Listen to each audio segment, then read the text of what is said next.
This episode is very special, my friend. I brought you a gift I know you've wanted for a long time.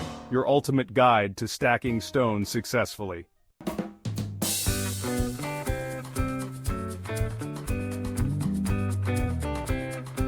Of course, you might think anyone can stack stones. Your neighbor at the park does it. But let me tell you, you're wrong. Many people have tried and done a decent job, but no stone arrangement clears the mind quite like that of the ancient Egyptians. They would walk straight from the temple to the grave, no distractions.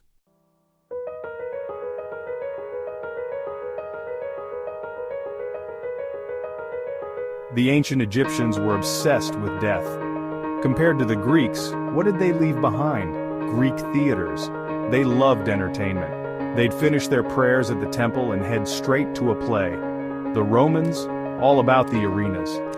Sure, they were brutal, but it was still entertainment. Enslaved people fighting each other while the youth cheered with popcorn. But what did the ancient Egyptians leave us? A solid reputation and a bunch of tombs.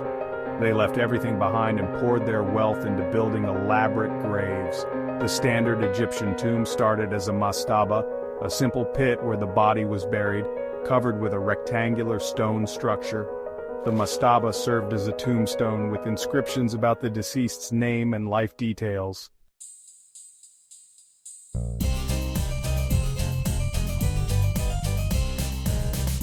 But over time, the Egyptians took it to another level. The rich wanted fancier tombs than the poor. The powerful wanted even grander burial sites. This turned into an ancient real estate boom, an afterlife housing market, if you will. The great architect Hassan Fatih once said, "Egyptians were natural-born architects." And to get what he meant, you need to understand what an architect really does. An architect doesn't just build walls, they design the space between them. So instead of simply placing a stone slab over a grave, the Egyptians transformed the mastaba into actual architectural structures.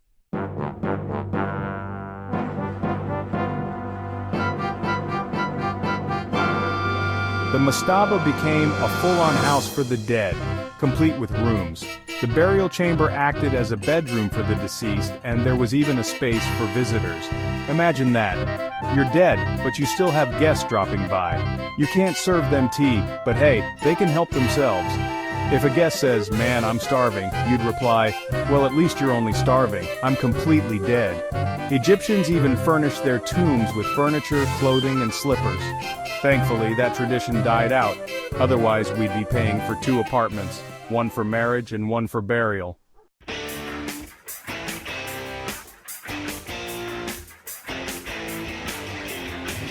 Can you imagine? "Oh, my cousin got a 4-room tomb. I won't let my daughter rest in anything less than 3.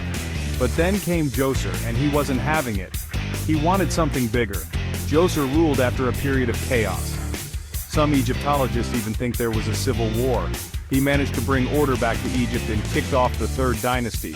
Now, a standard 2-room tomb with a hallway, that wasn't going to cut it. He needed something grand, something that screamed royalty.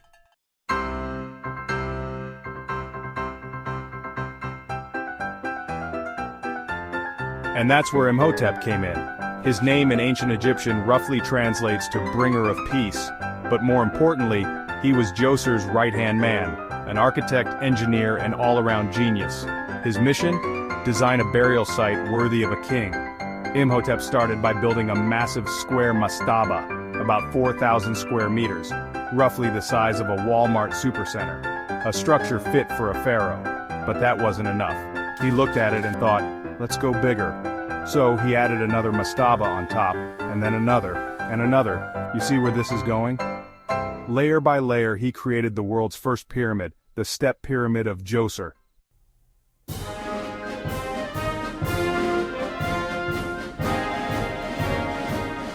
At the time, this was the tallest structure in the world.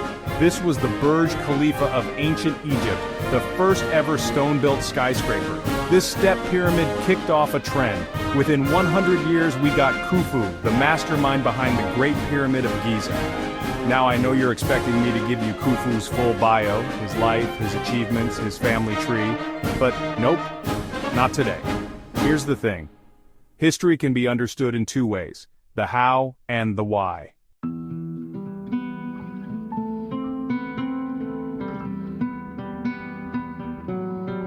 why is still a mystery. Were the pyramids actually built as tombs? Some Egyptologists say yes, others aren't so sure.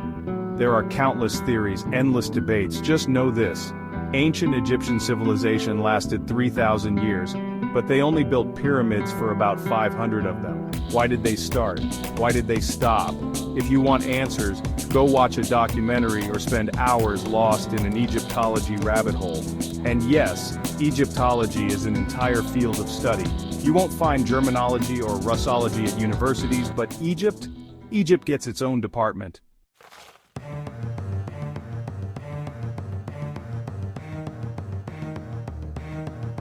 But back to our main question, how were the pyramids built? You might think, the hardest part must have been lifting those massive stones, right? Wrong. That wasn't the real challenge. The real challenge? Precision.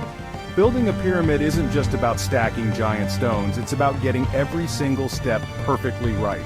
One mistake early on and the whole thing collapses.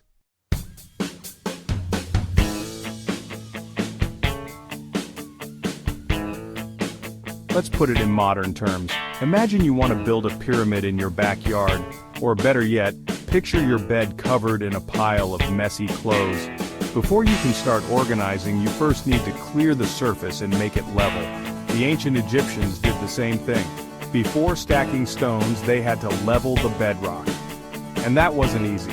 In fact, the amount of rock they had to remove, about 900 tons. That's the weight of 6 blue whales, just to prepare the ground. And that was only the beginning. Yes, you heard that right, 900 tons. That's about the weight of 45,000 cars. And if you can't quite picture what 45,000 cars look like, don't worry, we're just getting started.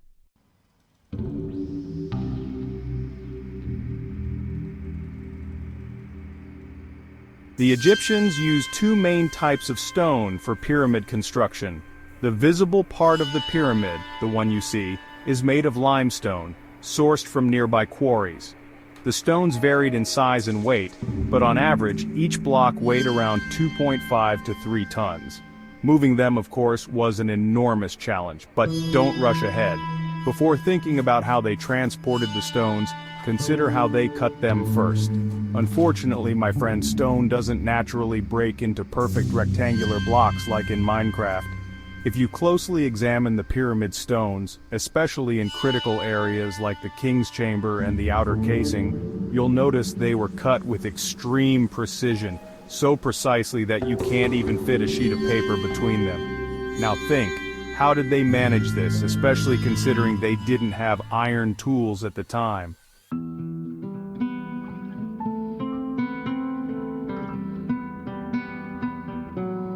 First, let's get a stone to work on. The Egyptians used wooden wedges, inserting them into small carved grooves in the rock. Then they poured water over the wood. Wood absorbs water, expands, and cracks the stone. Wait, that's it? Water can break stone? Yes, but don't get too excited.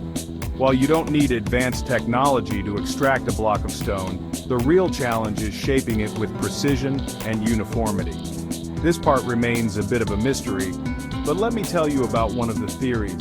Some researchers believe the Egyptians were lucky in this regard because their copper tools weren't pure. The impurities made the copper slightly harder than usual. They created copper blades, not with teeth like a modern saw, but smooth edges. And while cutting, they sprinkled sand onto the stone. The tiny grains of sand getting trapped between the blade and the rock actually did the cutting. Not an easy process. And honestly, I doubt this was the exact method they used. But let's move on. Let's assume we've cut the stones.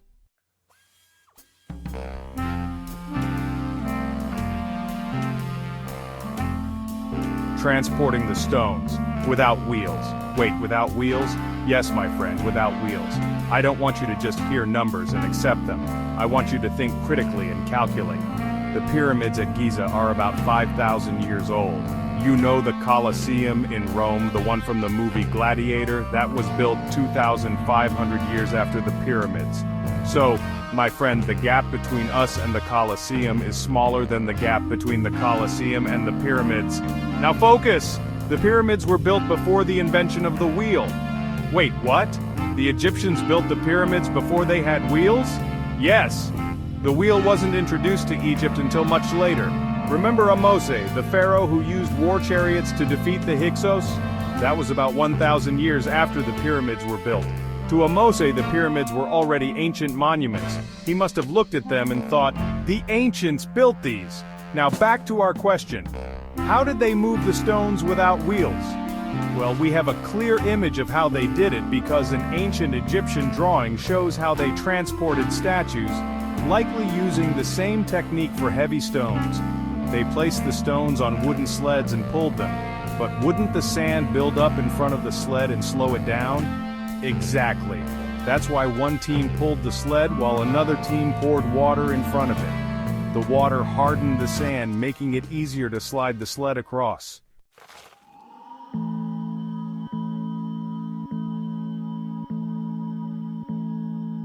Now we come to the moment you've been waiting for, stacking the stones. It's simple, right?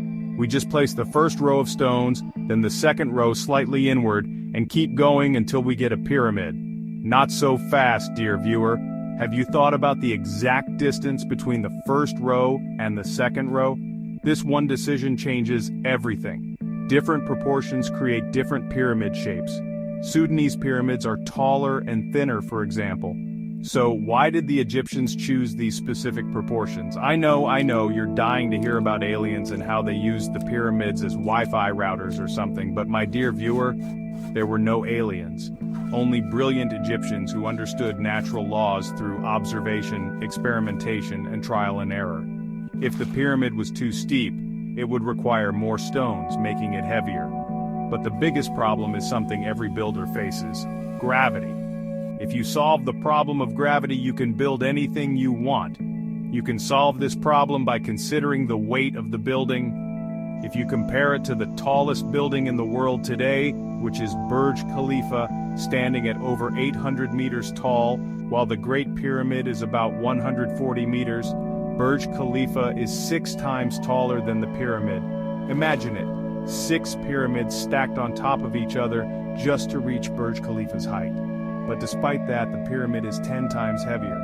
That means you'd need 10 Burj Khalifas tied together to match the weight of a single Great Pyramid. A common mistake is focusing only on height while forgetting about weight. All of that weight has to stand on something. If you don't account for that, you'll end up with something like the Leaning Tower of Pisa. What happened to the Leaning Tower of Pisa? I don't understand, honestly. It just tilted, like your luck. Forget the Leaning Tower of Pisa for now, and let's focus on Egypt. The same thing happened to another pyramid before. It was called the Bent Pyramid. Its builder wanted to construct a tall pyramid, a real one, unlike earlier step pyramids. The problem was that the weight wasn't calculated correctly, and the initial angle gave it more height. The soil beneath it couldn't handle the weight, and it started to collapse.